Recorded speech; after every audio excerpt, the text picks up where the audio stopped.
میرے دوستو، ماں باپ سے کبھی یہ 4 بات نہ کہنا۔ آپ کی زندگی میں ماں موجود ہے تو آپ دنیا کے امیر ترین انسان ہیں۔ اگر باپ کا سایہ سر پر ہو تو آپ کے پاس وہ دولت ہے جو کبھی ختم نہیں ہوتی۔ لیکن اگر آپ کے زبان سے یہ 4 جملے نکل گئے تو پچھتاوا عمر بھر باقی رہے گا۔ پہلا جملہ، آپ نے ہمارے لیے کیا کیا؟ یاد رکھیے دوستو، ماں باپ نے اپنی زندگی کے خواہشیں آپ پر قربان کیا اور ساری عمر محنت کر کے اتنا بڑا کیا۔ دوسرا بات، آپ کو کچھ بھی نہیں آتا۔ آج آپ جو کچھ ہو انہی کا تربیت کا نتیجہ ہے۔ تیسرا بات، آپ کو زمانے کا کیا پتہ؟ شاید وہ سوشل میڈیا نہیں جانتے ہو، لیکن زندگی تو وہ آپ سے پہلے گزار چکے ہیں۔ چوتھی بات، مجھے آپ کی ضرورت نہیں۔ یہ وہ جملہ ہے جو ماں باپ کے دل کو خاموشی سے توڑ دیتا ہے۔ آج شاید آپ کو ضرورت محسوس نہ ہو، لیکن کل جب وہ ساتھ نہیں ہوں گے تو ان کی یہی کمی دنیا کی سب سے بڑی محرومی بن جائے گی۔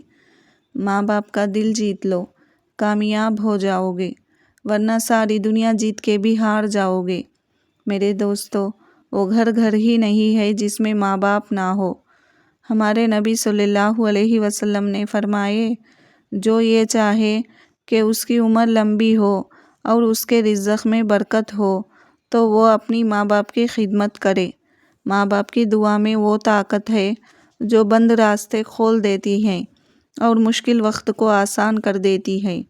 یاد رکھنا، وقت اور ماں باپ واپس نہیں ملتے۔ میرے نبی صلی اللہ علیہ وسلم نے کہا، جب بھی بیٹا اپنی ماں باپ کے طرف محبت سے دیکھتا ہے تو ایسا دیکھنے پر بھی اللہ اس کے لیے حج کا ثواب لکھ دیتے ہیں۔ بیٹے پر سب سے زیادہ حق اپنی ماں کا ہوتا ہے۔ ماں کی یہ 5 حق جو ہر بیٹے پر فرض ہے۔ پہلا حق، عزت۔ ماں سے اونچی آواز میں بات کرنا اپنی قسمت کو نیچا کرنے کی برابر ہے۔ جو ماں کی عزت کرتا ہے، اللہ اس کے عزت لوگوں کے دلوں میں خود بخود ڈال دیتے ہیں۔ دوسرا حق، وقت۔ ماں کو پیسوں سے زیادہ آپ کا وقت چاہیے۔ دن میں صرف چند منٹ بیٹھ کر بات کر لینا ان کے دل کو سکون دیتا ہے۔ تیسرا حق، خدمت۔ ماں نے آپ کو بچپن میں سنبھالا، اب بڑھاپے میں اپنی ماں کو سہارا بن کے سنبھالنا آپ کی ذمہ داری ہے۔ ماں کو دیا گیا وقت اور ماں کو کیا گیا خدمت کبھی ضائع نہیں ہوتا۔ چوتھا حق، دعا لینا۔ ماں کی ایک سچی دعا آپ کی تقدیر بدلا سکتی ہے اور ماں کی آہ انسان کو کہیں کا نہیں چھوڑتا۔ پانچواں حق، صبر۔ اگر ماں کبھی سخت بات بھی کر دے تو یاد رکھیے وہ آپ کی برائی نہیں بھلائی چاہتی ہے۔ یہ بات یاد رکھو، ماں کبھی دوبارہ نہیں ملتی۔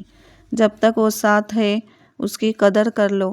میرے دوستو، باپ کے بارے میں نبی صلی اللہ علیہ وسلم نے فرمائے، باپ کا دعا اولاد کے لیے ایسا ہے جیسا نبی کا دعا امت کے لیے۔ اور نبی صلی اللہ علیہ وسلم نے فرمائے، تیری جنت کی سب سے بڑا دروازہ تو تیرا باپ ہے۔ اگر تو نے باپ کو ناراض کر کے موت پائی تو تیرے لیے جنت کا دروازہ نہیں کھلے گا۔ یہ ہے باپ کا مقام۔ ماں باپ تو جنت کے پھول ہیں۔ ماں باپ کی ہر دعا اولاد کے لیے قبول ہے۔ ماں باپ کو ناراض کرنا ہمارا بھول ہے۔